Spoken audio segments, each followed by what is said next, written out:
Okay, Den of Thieves just got out of the theater about 15 or so minutes ago.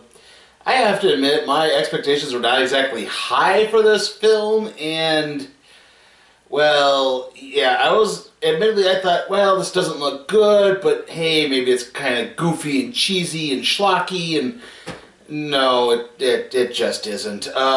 Basically, I mean, it starts out that way, kind of. Like, the film opens up, you get this panning shot of the city of Los Angeles, and you get, like, this whole spiel about how many banks get robbed. I think it's like, every day, 9 banks are robbed in the city of Los Angeles.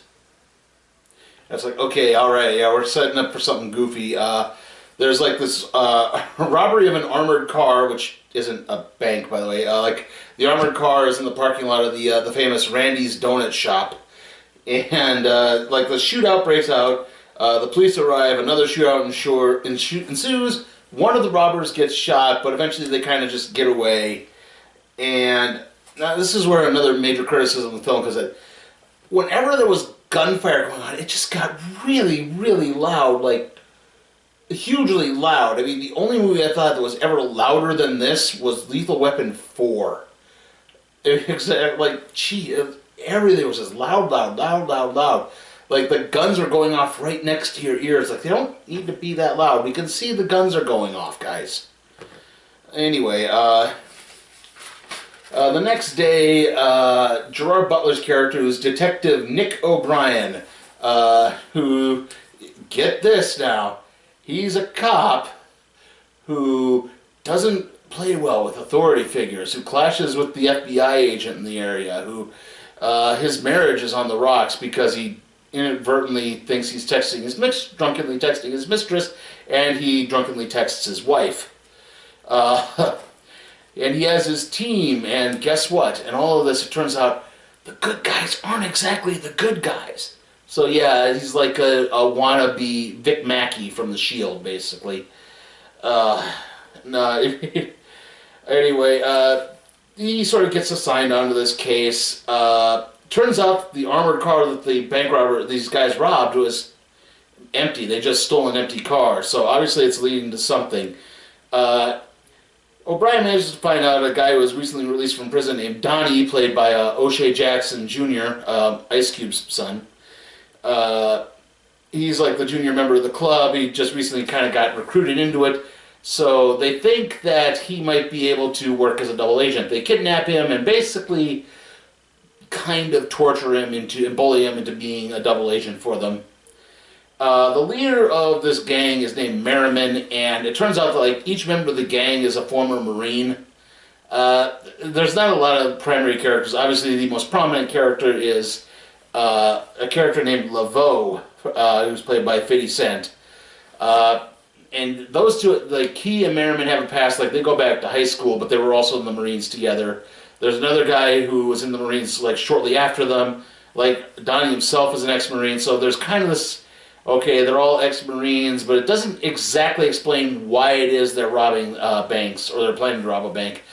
Basically, their big bank robbing plan is to steal from the LA Federal Reserve, which is the bank that has never been robbed.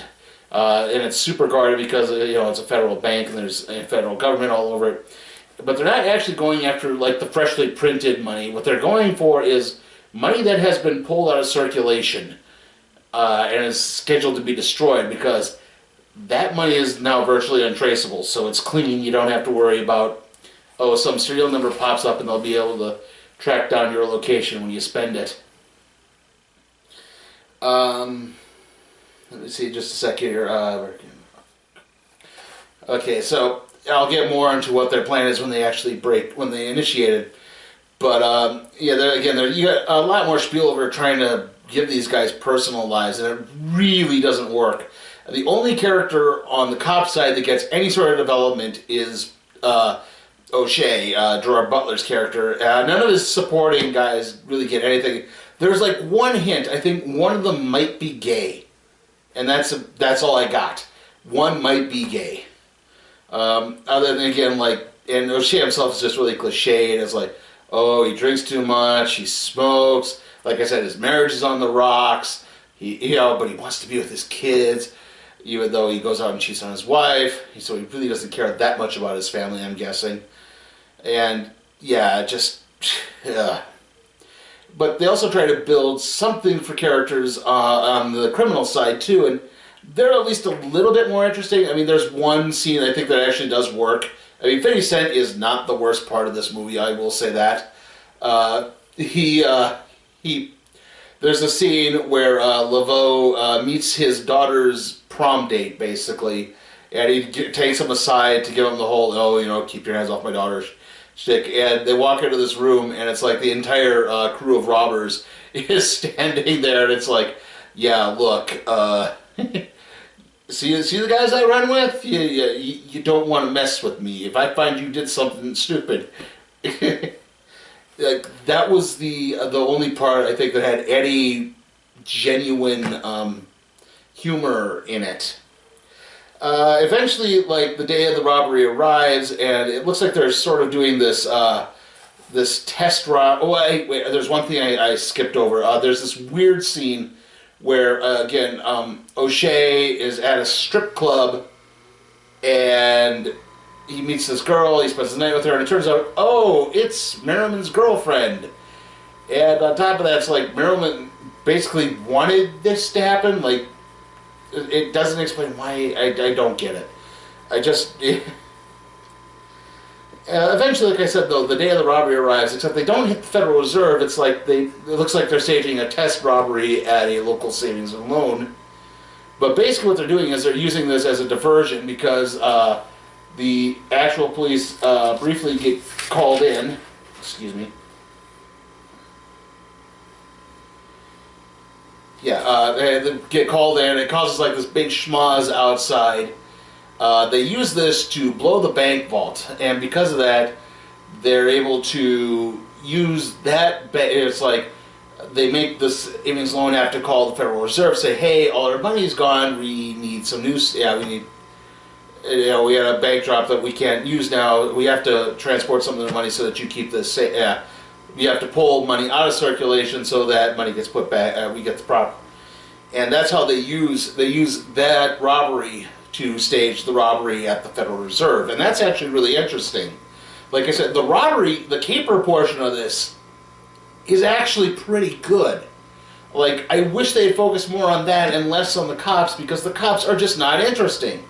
And the criminals are at least kind of interesting. You could have built something up there, and they just don't. Anyway, the whole thing kind of looks like it goes off without a hitch. The cops basically arrive just as they're leaving. They manage to catch up to Donnie. Donnie kind of inadvertently gives away. He doesn't intentionally, because they use the radio earpiece that Donnie had been using to track down the location for where they're basically torching all their evidence that would connect them. They don't torch it completely. It's actually a salvage yard where they crush everything.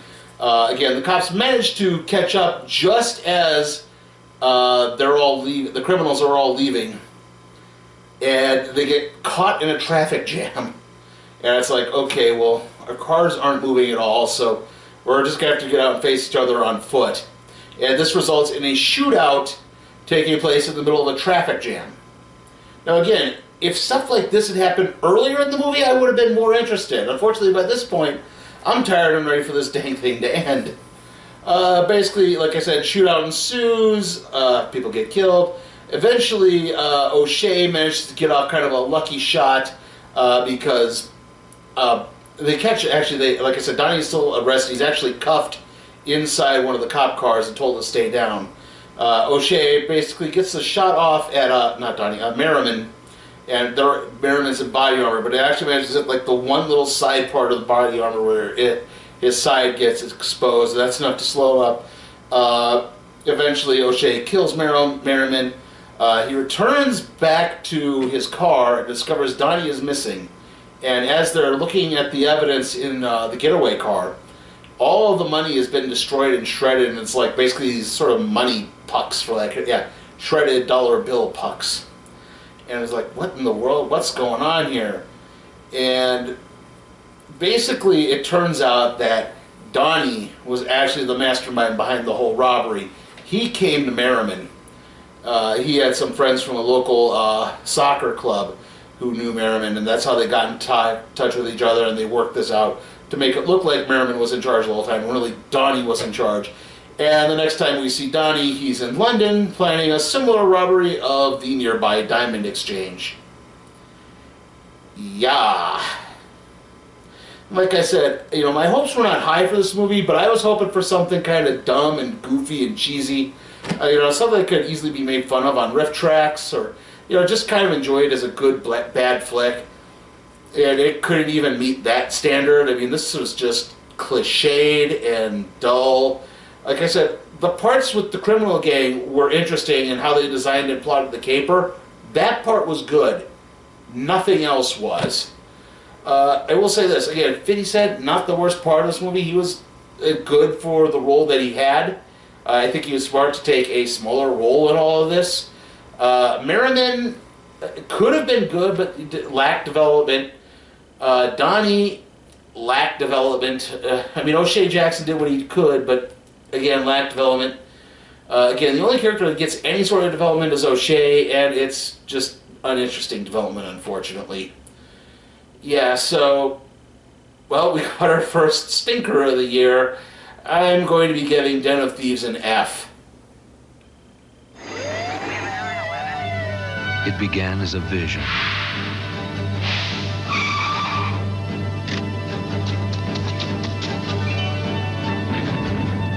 And became a tradition.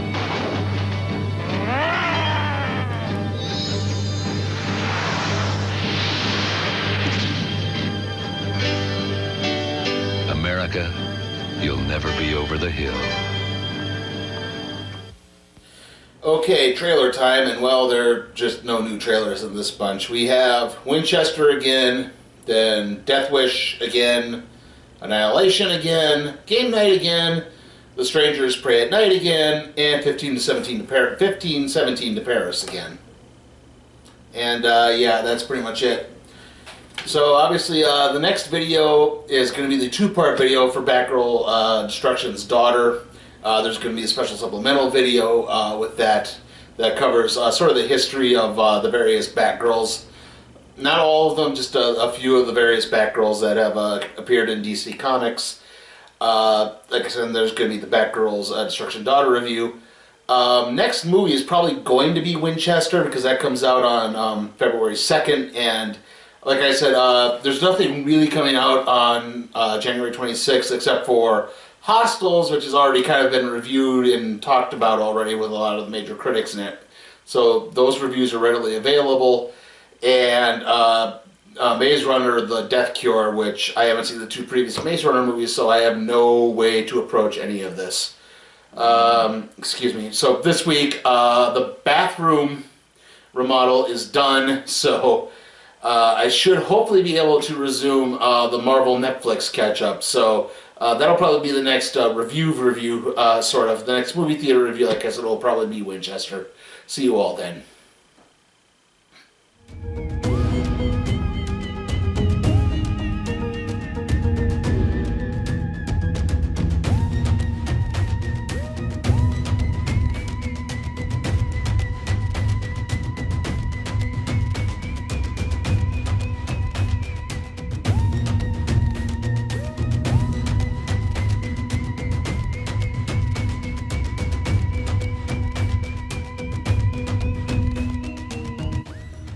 Hey guys, is there a movie you want me to tackle? If it's some stinker like Baywatch or the Emoji Movie or something else? Check out my Patreon at Sleepy Time for Cat Productions. See how you can make that happen.